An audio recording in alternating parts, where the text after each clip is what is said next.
Balade Mélie, courte méditation exégétique.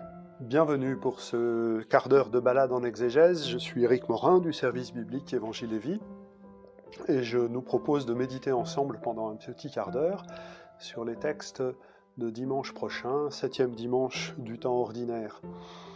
Ce sont des textes qui nous invitent à découvrir la sainteté de Dieu comme un chemin qui nous est donné aux hommes pour devenir saints, comme Dieu seul peut l'être. La sainteté comme un chemin. On commence donc par le livre du Lévitique, au chapitre 19, avec ce double commandement de l'amour du prochain, mais lequel est enraciné d'abord dans la sainteté de Dieu. Soyez saints comme je suis saint. Tu aimeras ton prochain comme toi-même. En fait, on a deux versets qui constituent le début et la fin d'un paragraphe qui fait à peu près tout le chapitre 19 du Lévitique, lequel est ce qu'on appelle le code de sainteté. Comment vivre au quotidien la sainteté de Dieu. Ce paragraphe, tel que les rabbins ont découpé la Torah, les 5 premiers livres de la Bible, ce paragraphe est mis délibérément au centre de toute la Torah. Soyez saints comme je suis saint. Ce que Dieu apprend à son peuple, c'est de tenir en présence de lui, qui est le Dieu 3 fois saint, et ça n'est possible que par un chemin de sanctification. Voilà, la parole de Dieu, l'Esprit de Dieu, fait de nous des saints. Et la connotation du mot saint n'est pas d'abord une connotation morale, mais bien de l'être capable de Dieu. Alors le texte dans son ensemble nous donne quelques indications précieuses. Par exemple, tu n'insulteras pas un sourd. Et là, ce qui est le plus étrange, c'est l'argumentation. On n'insulte pas un sourd parce que ça se fait pas, c'est pas respectueux. Non, c'est moi le Seigneur. Autrement dit, la sainteté de Dieu est l'argument pour ne pas insulter un sourd. Pareil, tu feras pas de croche-pied à un boiteux, c'est moi le Seigneur. Et ça nous donne en fait une définition de la sainteté.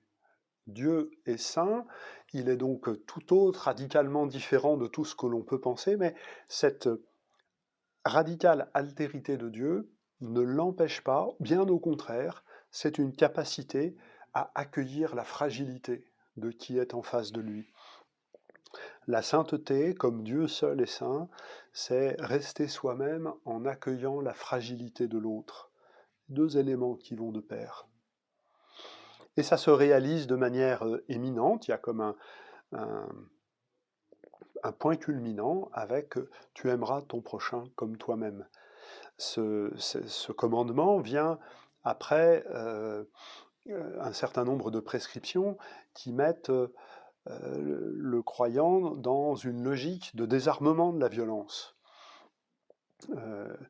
L'accueil de la violence de l'autre comme sa fragilité, voilà, il est comme ça, il est fragile, alors on va lui dire que ça se fait pas comme ça, et on va parler, et on va porter cela ensemble. Tu aimeras ton prochain comme toi-même. Tu aimeras ton prochain, peut-être faut-il être attentif à ne pas surévaluer le verbe aimer. Il s'agit bien de cultiver, maintenir le lien avec le prochain qui, comme toi, fait partie du même peuple de l'Alliance. Et tu considéreras ce lien avec attention. On a dans les annales assyriennes des traités de vassalité avec le roi Assardon, qui avait des problèmes de dynastie pour ses successeurs, entre ses fils. Et du coup, il faisait signer les traités avec ses vassaux en disant « Et tu aimeras Assurbanipal, mon fils, comme toi-même ».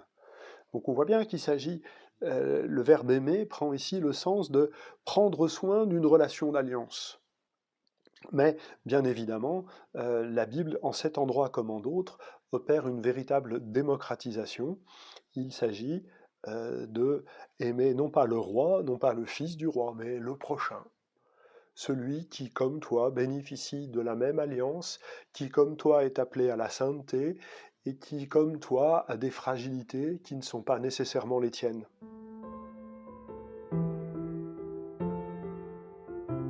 La deuxième lecture, tirée de la première aux Corinthiens, nous donne cette comparaison connue et importante de la communauté chrétienne comme étant le temple de l'Esprit Saint.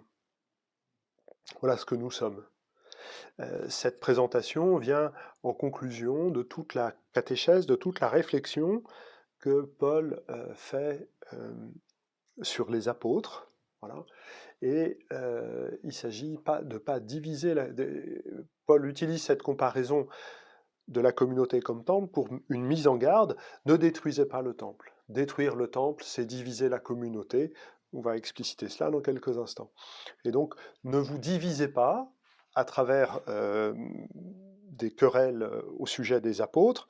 En vous querellant ainsi, vous divisez la communauté, et en divisant la communauté, vous détruisez le temple de Dieu, et ce temple c'est saint, et ce temple c'est vous.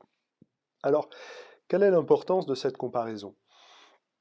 À Jérusalem, et c'est sûrement cela la référence que Paul a en tête en disant cela, à Jérusalem, le temple est vide. Le Saint des Saints, c'est une pièce vide dans laquelle les Juifs croient, au sens du verbe croire, comme nous, que Dieu est présent. Dieu nul ne le voit, mais on sait qu'il est présent de par le temple. Le temple est le signe visible de la présence du Dieu invisible. Déjà dans les psaumes, avec notamment la formule Juda devient un sanctuaire, ou bien l'expression Dieu qui habite la louange d'Israël. Voilà, il y aurait d'autres formules. Déjà, les psaumes insistent pour dire que le vrai signe, le vrai temple, c'est pas tant le bâtiment de pierre, aussi beau soit-il, et il était fort beau, mais c'est le peuple lui-même rassemblé pour célébrer le Seigneur et chanter sa louange. Le temple, signe visible de la présence du Dieu invisible. Deuxième chose, dans la représentation du monde chez les Juifs, le temple, puisque c'est là que Dieu habite, c'est par ce point-là du monde que Dieu tient le monde dans l'existence. On pourrait dire, le temple, c'est le crochet par lequel Dieu tient le monde. Vous retrouvez ça de manière sous-jacente dans le discours de Jésus, Marc au chapitre 13, où se croisent et s'entrecroisent les thèmes de la chute du temple et de la fin du monde. Ah oui, si le temple vient à tomber, Dieu a perdu le crochet par lequel il tient le monde, et donc le monde s'écroule. C'est pourquoi la chute du temple en 70 et la fin du monde qui n'est pas arrivée ont été un vrai bouleversement pour le judaïsme, mais aussi pour le christianisme naissant. Alors revenons à notre texte. La communauté, c'est le temple de Dieu, le temple de l'Esprit Saint. C'est-à-dire que la communauté est le signe visible de l'œuvre de l'Esprit dans le monde. Comment savoir ce que Dieu opère dans le monde? Il suffit de regarder une communauté qui croit, qui prie, qui étudie sa foi, qui la questionne et qui se laisse questionner par elle. Il suffit de regarder une communauté qui espère par sa célébration et qui dit son espérance du retour du Christ, qu'elle vit dans l'attente du retour du Christ. Il suffit de regarder une communauté qui aime, qui invente des chemins de justice, de solidarité, d'accueil des plus pauvres, qui sait mettre, selon l'enseignement de Jésus, le plus pauvre au cœur de sa vie et de ses préoccupations. Voilà, c'est de la sorte que l'Église est temple de l'Esprit parce qu'elle rend visible la transformation que l'Esprit opère dans le cœur des croyants et dans le monde. Et puis cette communauté est signe posé de par le monde, dans les quartiers, dans les villes, dans les villages. Cette communauté est le signe comme quoi Dieu ne laissera pas tomber le monde. Il tient ce monde en main, il en prend soin, il l'aime et il l'accompagne pour progressivement le faire tenir jusque dans sa sainteté.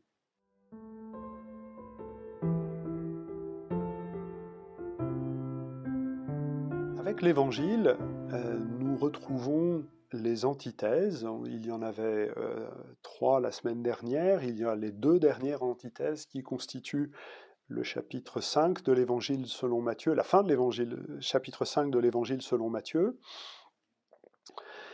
cet enseignement de Jésus dans le Sermon sur la montagne, cette inauguration du royaume par la prédication de Jésus. Et ces deux antithèses sont des antithèses qui vont radicaliser les commandements. Il vous a été dit, eh bien, allons au bout de cette idée-là. Il vous a été dit œil pour œil, dent pour dent. Ces versets de l'Écriture nous mettent en avant le code pénal. Ils servent de... On n'a pas de traces comme quoi dans l'Israël ancien, ce commandement ait été appliqué à la lettre. Il s'agit du principe du code pénal. Trouver une peine proportionnée de subsidiarité, de substitution, pardon, une peine proportionnée de substitution à l'offense qui a été faite. Mais Jésus constate ce que tout le monde sait, c'est que le code pénal vient contenir la violence de nos sociétés. Il ne vient pas l'arracher, sinon on n'aurait plus besoin de l'appliquer. Et donc ce que Jésus propose comme radicalisation de ce commandement, c'est de faire ce qu'il faut pour arracher la violence de ce monde. Tendre l'autre joue, par exemple, c'est un geste que nous faisons fréquemment, c'est un geste de paix. Jésus nous invite à tendre la joue, à proposer un geste de paix à celui qui nous a fait violence pour désarmer la violence qui nous est infligée. Et on ne désarme pas la violence en position de force, mais bien en position de faiblesse. Jésus, crucifié, désarme nos violences, nous défait de cette puissance qui nous fait nous opposer à Dieu et aux hommes, dans la faiblesse la plus absolue. L'Évangile selon Matthieu, à plusieurs reprises, va nous inviter à méditer sur ce paradoxe que c'est dans la faiblesse que l'on désarme les puissants. Autre élément pour aller dans le même sens, établir la paix, c'est celui de la surabondance. On te demande de faire 1000 pas, fais-en 2000. Tout soldat romain avait le droit de réquisitionner n'importe quel passant pour l'aider à porter une charge sur une distance de 1000 pas. Une réquisition qui pouvait s'opérer n'importe quand. C'est ce qui arrive à Simon de Cyrène, il est réquisitionné pour porter une charge, la croix de notre Seigneur Jésus. Et donc en disant, si on te demande 1000, fais-en 2000, Jésus prend des risques parce qu'il va pouvoir passer pour collaborateur pour moins que ça. Mais son enseignement n'est pas de préconiser une amitié avec les Romains, avec l'occupant, mais de dire on désarme la violence dans la surabondance. On nous a demandé 1000, fais-en 2000, et on verra ainsi que les 1000 premiers ont été faits volontiers. Et ça s'applique à bien des domaines de l'existence, de faire le petit plus qui va montrer la générosité, la bienveillance avec laquelle on se tient disponible pour le service. Et puis ensuite, Jésus nous invite à réfléchir sur l'amour des ennemis, ce qui, en strict terme, n'a pas de sens. Un ennemi, c'est quelqu'un que l'on n'aime pas. C'est donc pas possible ce que Jésus nous demande. Le jour où on aime un ennemi, il n'est plus un ennemi. Et Jésus ne nous demande pas de trouver sympathique notre ennemi. Voilà, il y a des gens, on ne peut pas les trouver sympathiques. Jésus nous propose un chemin très concret, qui est vraiment un chemin de sainteté pour devenir comme le Père qui est aux cieux. Il s'agit de faire deux choses, de prier pour ces gens avec qui on n'arrive pas à avoir de relation, et de les saluer. En les saluant, quand on les croise, on évite de les arracher de notre histoire, de les effacer de notre histoire. En priant pour eux, on demande au Père de les bénir. Ils ne sont pas là. On est en train de prier dans le secret de notre chambre. Et donc, voilà, ils ne nous gênent pas à ce moment-là. Mais on est Seigneur, c'est un tel, je n'arrive pas à dire du bien de lui, je n'arrive pas à penser du bien de lui, je n'arrive pas à le bénir. Toi, Père, bénis-le, il est ton enfant. Et c'est ainsi que Dieu nous invite à rentrer progressivement dans le regard qu'il porte sur chacun, y compris sur ceux que nous avons plus de mal à aimer. Saluer et prier pour nos ennemis, c'est une initiation à la vie parfaite, c'est une invitation à être parfait comme le Père est parfait, et c'est cette reprise, ce verset de Matthieu est une reprise de la première lecture, « Soyez saints comme je suis saint ». Cette sainteté est bien un chemin donné aux hommes, un chemin qui nous rend saints comme Dieu seul est saint, un chemin qui nous rend plus humains, tout simplement. Voilà, je vous remercie de votre patience et je vous dis à bientôt.